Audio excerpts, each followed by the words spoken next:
In a recent 8S video, I broke the stock skid. Yeah, so the Vitavon one is going on there. Plus, I've got the whole servo mount receiver box deal. This right here will help secure up that servo and all that. And here we have the brace that I didn't put on when I did the little shock tower braces and all that. So all this is going on today, right now. Let's get to the table. Look at this thing right here. See that? 7075. Look at that right there. Haha. Wow, that's so nice. And it works with either the stock or the Vitavon link mounts. So of course I got the Vitavon link mounts in there, so guess what I'm putting on here? Now you've got this right here. This is where the receiver goes. The receiver goes in. Let's see, looking at it from the back to the front, here's your servo. There's your receiver box right there, and that's where the ESC goes. Very nice. And then this piece right here is that chassis brace that goes underneath the motor. Did not put this in when I was putting the other stuff in because of time. And all this kind of goes together because I gotta spread the chassis a little bit, take a few things apart to get all this stuff in. So that'll make this job super easy. Let's see how much the servo moves on the stock mount. It does have the Vitavon mount in the back, so that may help it out. A little bit of movement there. That should be completely eliminated with the new mount. In case you missed it on the last video, that is the actual brake and the skid right there. So yeah, that's got to come right on out. And this piece right here goes right down there. And to get this whole project started, I basically got to remove the entire transmission, all this, the servo, everything, just basically gut the entire chassis out for this particular project since I'm doing all these parts at once. And I'll just go ahead and get that done. It's just simple taking stuff apart, right? With all that out of the way, you can see everything you need to work on. This. Now to get to this, you got to get bolts loose right underneath there. And the chassis right there. Probably going to pull the slider off so you can get to that one nice and easy. Already got the bolts linked loose right here. And then we got to take the shock towers loose, the bumper loose, obviously the stuff right there, because to get all this stuff into the chassis, we kind of got to do a little bit of a spread on the chassis to get everything in. This piece right here probably wouldn't need to be a whole lot of spread, but we'll go ahead and get it taken care of.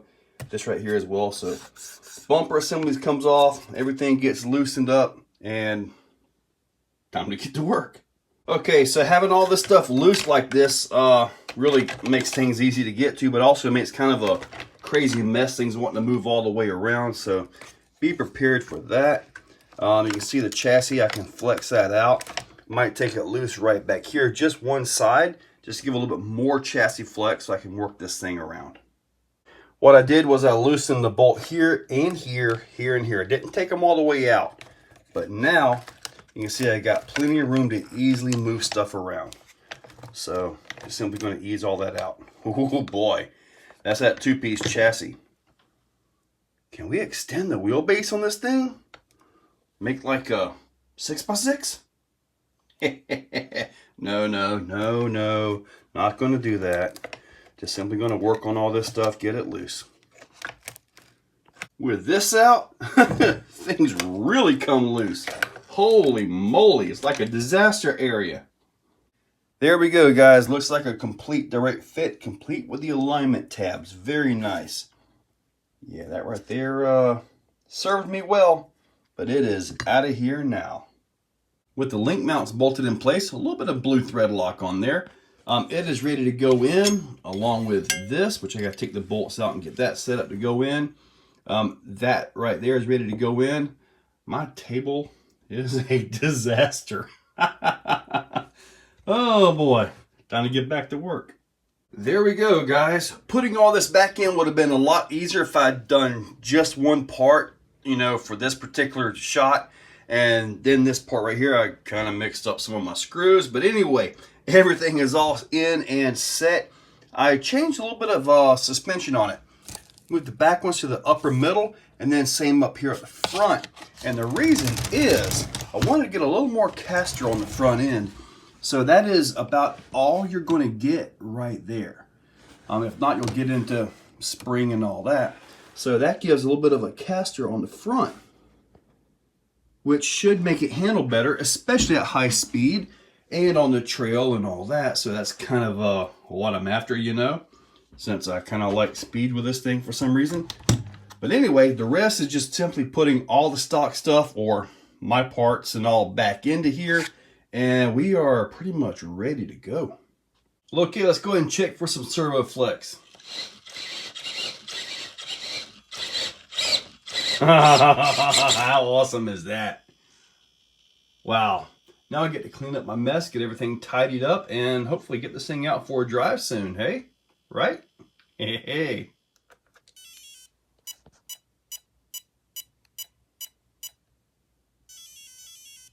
There we go. As we go back, one thing I want to look at is the handling, and with the steering caster, yeah, you can see the wheel doesn't look like it's leaning so much now. Still have a lot of tire roll though, and that's just going to happen until we get some nice stiff foams for these, or at least the Three Brothers RC foams. Maybe one day they'll come out. Gonna do some crawling, probably get some scratches on the brand new belly. That's just kind of part of it, right? 8S is awesome. Now it's only good for, ooh, I like that. It's only good for about 25 miles per hour as it is. So it's not, you know, stupid crazy. It's just a nice, gentle driving truck.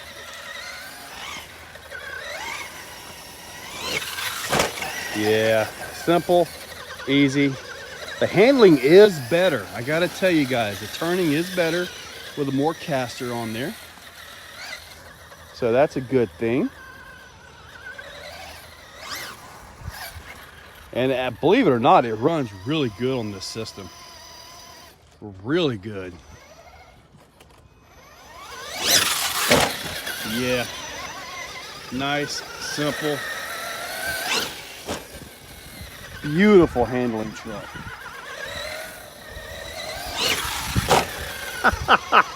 I love the power. Okay, let's go do some crawling.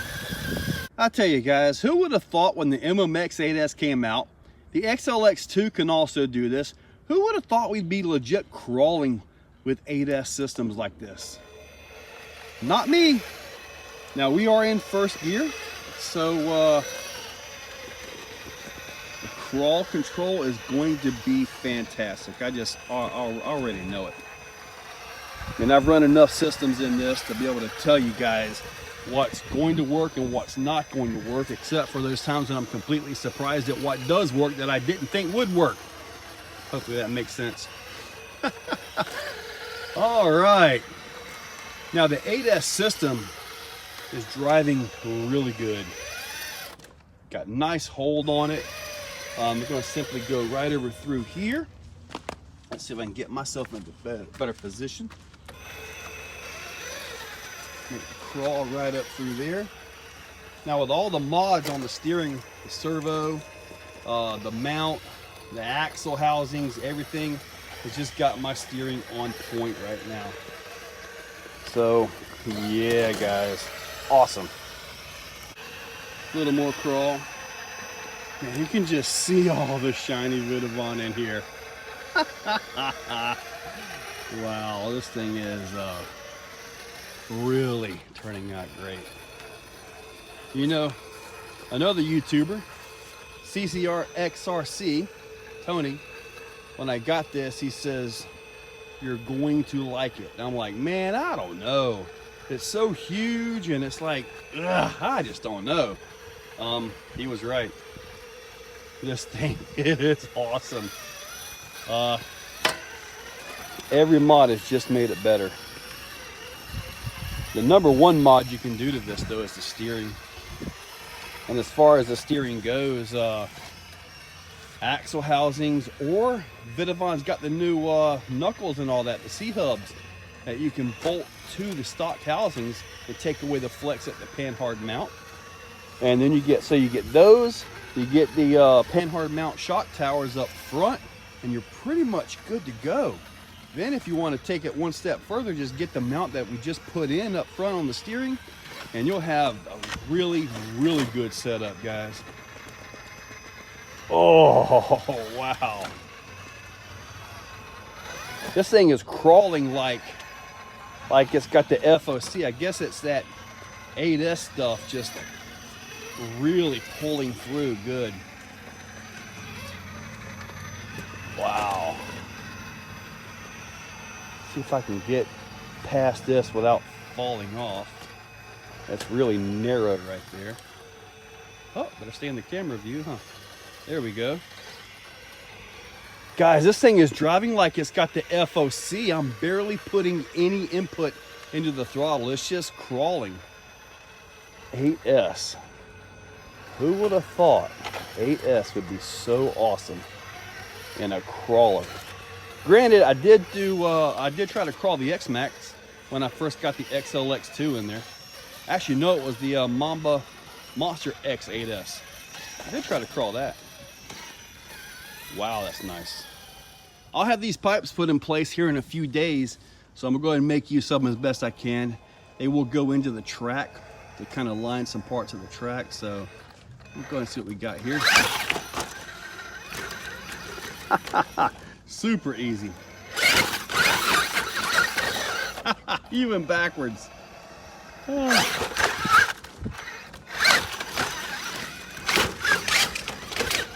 Nice.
Guys, I'm telling you, this thing is getting better and better with every mod. It's getting more stable. The steering is getting more responsive. It's getting to be a better driving vehicle. In stock form, it actually drives pretty darn good, but it leaves you wanting a little bit more. That want is about gone.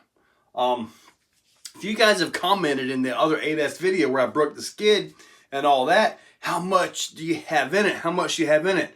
Well, I decided to go ahead and look at my costs on this, and well, as it sits right now is right around $3,600, give or take a little bit. I'm not counting tax, I'm not counting shipping, so it might be closer to $4,000, but that would be a stretch.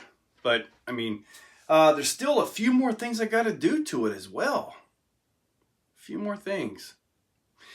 Anyway, back to happier things. The thing is running great. 8S crawls like a dream. It was crawling so good, it was almost like it has a FOC in it. I mean, there's so much power, so much torque that the motor is able to just keep driving over everything. And with the 11-tooth pinion gear, really, there was almost no difference in throttle input. It was just holding that RPM right on through, which was awesome to see. Because I like the FOC, I really do. But the stock FOC just seems to leave so much left to be desired. I do feel that the stock motor is capable of a lot more than that ESC is giving it, though. I do feel that. I just think it's capable of a lot more than what the stock ESC can give it. And the way it is with the FOC, it's not like we have much of other choice. I did run it off of a Castle Mamba X, but it would be uncensored with 4 poles. It was kind of coggy. The rotors are not staggered. The magnet's on the rotor. So anyway, yeah, hopefully you guys like the video. 8S is awesome in this thing. It really is. Perfect combo in my opinion. That's not to say I won't try something else.